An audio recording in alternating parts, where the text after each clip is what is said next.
All right, let's jump right in. Welcome to this explainer, everyone. Today we're breaking down what was, frankly, an absolute tactical masterclass on the biggest stage in global sports, the World Cup 2026 semifinal clash between Spain and France. If you appreciate the nitty-gritty mechanics of the game, and if you just love seeing a well-oiled machine completely dismantle a powerhouse opponent, you are going to absolutely love what we're looking at today. We're going to unpack exactly how strategy, execution, and perfect timing all came together to take down a massive footballing giant. 2-0. I mean, it's stark, it's undeniable, and it immediately sets the tone for exactly what happened out there on the pitch. This wasn't a game that just slipped away in the chaotic final seconds, and it definitely wasn't decided by the coin toss of a penalty shootout. This massive 2-0 result represents Spain's absolute dominant victory over a French squad that came into this tournament with a terrifying reputation. Getting a clean sheet against a team of that caliber while putting 2 goals past them, that is a huge statement to the rest of the football world. Section 1. Tây Ban Nha thắng thuyết phục, or Spain wins convincingly. Moving right into Section 2, Chiến thuật áp đảo, which translates to dominating tactics. Because look, we really can't view this 2-0 victory as just a lucky bounce of the ball or a momentary lapse by the French. Not at all. This was a completely convincing performance engineered from the top down by Spain's coach, Luis de la Fuente. He brought a meticulously crafted strategy to this game. Spain didn't wait around for France to make a move.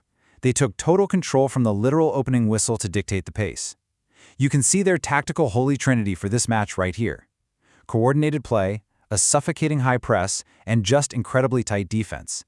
They moved as one single unit. By pressing high up the pitch, they completely choked out France's ability to build up their plays. And the direct result of that? Well, the French squad was forced into holding way less possession than they're used to, which directly translated into very few dangerous opportunities. It's essentially a perfect cause and effect scenario played out in real time. But hey, a system is really only as good as the players running it, right? Controlling the center of the pitch was the absolute engine behind Spain's dominance here, and the focal point of that engine, Rodri. Throughout the entire match, Spain kept the initiative in that vital midfield zone. Seriously, if you want to understand modern football dominance, just watch how Rodri and his teammates form this unbreakable wall. They not only recycled possession through their coordinated play, but constantly kept France on the back foot. It's an old saying, but it's true. When you own the midfield, you own the game. And Spain's collective effort in that area was practically flawless. Section 3. Những cột mốc quyết định, or decisive milestones. So dominating possession and pressing high is obviously great for the stat sheet, but ultimately, you got to translate that into concrete goals, right? So when did this tactical superiority actually break through the French armor? The first massive breakthrough happens at minute 22. The pressure just becomes way too much, and Lamine Yamal draws a crucial foul right inside the penalty box. Mikel Oyarzabal steps up, executes the penalty perfectly, and boom, it's 1-0. Fast forward to the second half, minute 58. This is where that coordinated play we were talking about really shines. Dani Olmo and Pedro Porro link up with his beautiful combination, ending with Porro striking an incredibly accurate finish into the back of the net. 2-0. And honestly, that second goal effectively shattered France's hopes and pretty much sealed the whole shebang for Spain. Section 4. Pháp bị vô hiệu hóa, meaning France neutralized. We've spent a lot of time analyzing Spain's offensive brilliance, but to truly appreciate the scale of this victory, we really have to look at the other side of the pitch.